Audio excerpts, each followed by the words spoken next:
नमस्कार विद्यार्थ्यांनो, सहज शिक्षण यूट्यूब चॅनलवरती तुमचे पुन्हा एकदा स्वागत आहे. आज आपण इयत्ता 9वी विषय आहे मराठी कुमार भारती. तर यामधली 15वी कविता आहे निरोप. तर या कवितेचा आपण आज संपूर्ण स्वाध्याय बघणार आहोत. तसेच याच्या आधीचे सुद्धा जे धडे आहेत, कविता आहेत, याचे सुद्धा स्वाध्याय हे आपल्या चॅनलवरती अपलोड केलेले आहेत. त्यासाठी 9वी मराठी स्वाध्याय ही प्लेलिस्ट बनवलेली आहे. त्या प्लेलिस्टमध्ये जाऊन तुम्ही ते बघू शकता. तुम्ही जर चॅनलवरती नवीन असाल तर चॅनलला पटकन सबस्क्राईब करून घ्या. खाली जो बेल आयकॉन दिला आहे याच्यावरती बटन प्रेस करा, सो दॅट तुम्हाला इथून पुढे जेव्हा तुमच्या इयत्तेशी रिलेटेड व्हिडिओज अपलोड करेन तेव्हा त्याचे नोटिफिकेशन मिळेल आणि तेही व्हिडिओज तुम्हाला बघता येतील. चला आपण आता स्टार्ट करूया. प्रश्न पहिला, योग्य पर्याय निवडून विधाने पूर्ण करा. तर यातील अ, कवितेतील आई आपल्या मुलाला औक्षण करते आहे कारण. त्यासाठी 4 पर्याय दिलेले आहे. पहिला, मुलाचा वाढदिवस आहे. दुसरं, तो रणांगणावर जाणार आहे. तिसरं, त्याने रणांगणावर शौर्य गाजवलं आहे. आणि चौथं, त्याने क्रीडा स्पर्धेत नैपुण्य प्राप्त केलं आहे. तर याचं उत्तर बघा. कवितेतील आई आपल्या मुलाला औक्षण करते आहे कारण तो रणांगणावर जाणार आहे. पर्याय दुसरा बरोबर आहे.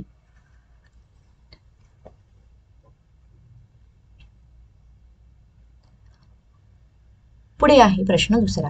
खालील शब्दातून सूचित होणारा अर्थ लिहा. यामध्ये अ, खालील शब्दातून सूचित होणारा अर्थ लिहा. त्यातला शब्द दिलेला आहे अशुभाची सावली. आणि उत्तर, शत्रूशी झुंज देण्यासाठी सैनिक जातात तेव्हा त्यांच्या प्राणाची शाश्वती नसते. लढाईमध्ये कधी प्राण गमवावे लागतील याचा नेम नसतो. या गोष्टीला कवयित्रींनी अशुभ म्हणजेच वाईट छाया असं म्हटले आहे.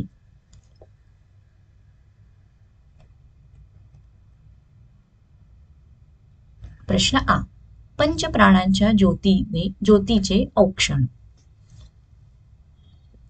चला याचं उत्तर बघा. रणांगणावर लढायला चाललेल्या बाळाचे रक्षण व्हावे म्हणून पंचारतीने ओवाळणे याला औक्षण म्हणतात.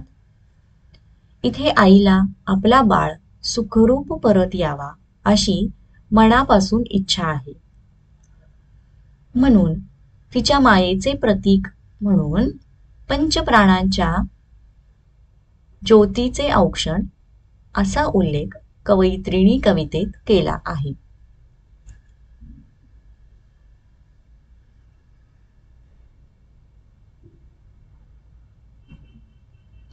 पुढे आहे प्रश्न तिसरा. विद्यार्थ्यांनो, व्हिडिओ आवडत असेल तर व्हिडिओला पटकन लाईक करा. चॅनलला अजूनही जर सबस्क्राईब केले नसेल तर चॅनललाही सबस्क्राईब करून घ्या.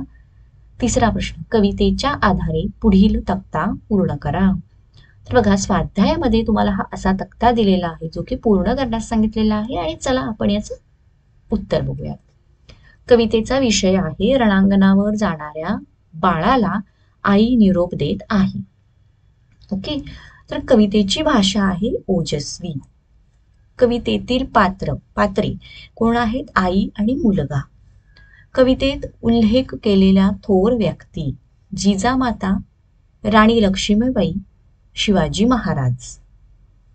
आणि आईने व्यक्त केलेली इच्छा, विजयी होऊन आलास की माझ्या हाताने दूध भात भरवीन.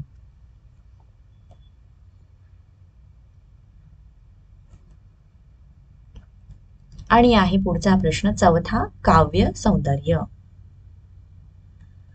त्यातील अ, तुझ्या शस्त्रांना अस्त्रांना शक्ती देईल भवानी, शिवरायांचे स्वरूप आठवावे रणांगणी. या काव्यपंक्तीतून व्यक्त होणारा अर्थ स्पष्ट करा. ओके. तर चला विद्यार्थ्यांनो, आपण बघूया त्याचं उत्तर. रणांगणावर लढायला जाणाऱ्या बाळाला म्हणजेच तिच्या आईच्या त्या मुलाला धीराने निरोप देताना आई म्हणते, तुझ्यावर अशुभाची सावली पडणार नाही. तू लढताना श्री छत्रपती शिवरायांचा पराक्रम आठव. त्यांनी हिंदवी स्वराज्य स्थापन करताना जे शौर्य दाखवले त्याचे मनोमन स्मरण कर.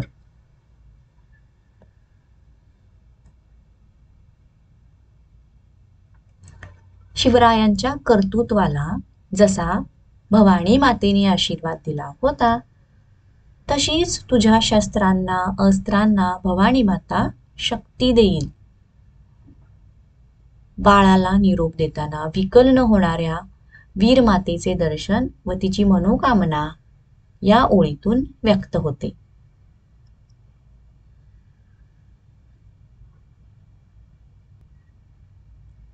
प्रश्न आ. धन्य करी माझी कूस येई विजयी होऊन पुन्हा माझी या हाताने दूध भात भरवीन. या काव्यपंक्तीतील भावसौंदर्य स्पष्ट करा. उत्तर. रणांगणावर लढायला जाणाऱ्या मुलाला निरोप देताना या कवितेतील आई दुःखी होत नाही. तिला स्वतःच्या बाळाच्या पराक्रमावर विश्वास आहे किंवा स्वतःच्या मुलाच्या पराक्रमावर. ती महाराष्ट्र कन्या आहे, वीर माता आहे. काही अशुभ घडणार नाही याची तिला खात्री आहे. शिवरायांचे स्वरूप आठवून झुंजते व भवानी मातेचा वरद हस्त तुझ्यावर आहे हे मनात ठसव अशी ती निर्धाराने सांगते. आपला बाळ विजयी होऊन घरी नक्की पोहोचेल. तो विजयी होऊन येईल तेव्हा आईला आपण बाळाला जन्म दिल्याचे सार्थक होईल. मग ती त्याला लहानपणी जशी प्रेमाने दूध भात भरवायची तशी आत्ताही भरवेल. आईची बाळाच्या कर्तृत्वावर असलेली खात्री आणि शाश्वत निरंतर माया या ओळीतून दिसून येते.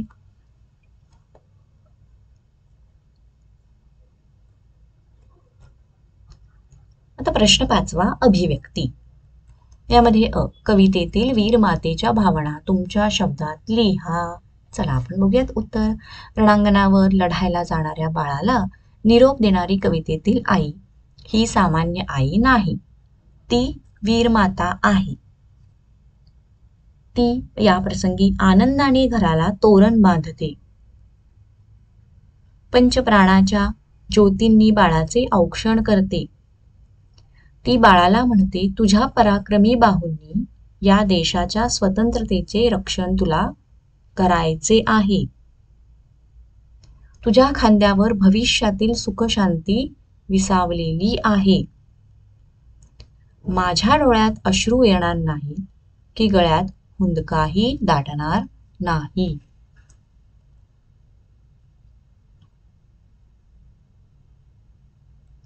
मी वीरांचा धर्म जाणणारी महाराष्ट्र कन्या आहे. मला जिजाई व राणी लक्ष्मीबाईंचा वारसा लाभला आहे. मीच तुझ्या तलवारीला धार लावून ठेवली आहे. तुझ्यावर कोणत्याही संकटाची सावली देखील पडणार नाही. तू शिवरायांचे कर्तृत्व स्मर. माय भवानी तुला शक्ती देईल. विजयी होऊन ये, मग मला तुला जन्म दिल्याचे सार्थक झाल्यासारखे वाटेल. माझ्या हातांनी माझ्या बाळाला मी दूध भात भरवीन. हिम्मत, ठाम निर्धार व माया यांचे दर्शन वीर मातेच्या बोलण्यातून व्यक्त झाले आहे. तर बघा विद्यार्थ्यांनो, आपण अशा पद्धतीने या प्रश्नाचं उत्तर दिलं आहे. आता प्रश्न आ. भारत ही वीरांची भूमी आहे, याबाबत तुमचे मत लिहा. आणि उत्तर. भारत भूमीचा इतिहास हा पराक्रमाचा इतिहास आहे. रामायण महाभारत काळापासून याची साक्ष आपणास मिळते. दुष्टांना सजा देण्यासाठी प्राचीन काळापासून या भूमीत प्रबळ योद्धे निर्माण झाले आहेत. या भारतवर्षावर अनेक राजकीय आक्रमणे झाली, पण ती धैर्याने व शौर्याने परतून लावण्याचे धाडस मातृभूमीतील वीरांनी दाखवले.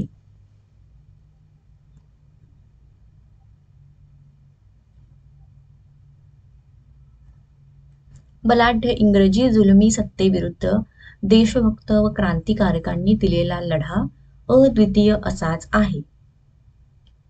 अगदी कालच्या कारगिल युद्धापर्यंत हेच ठासून म्हणावे लागते की भारतभूमी ही वीरांची भूमी आहे.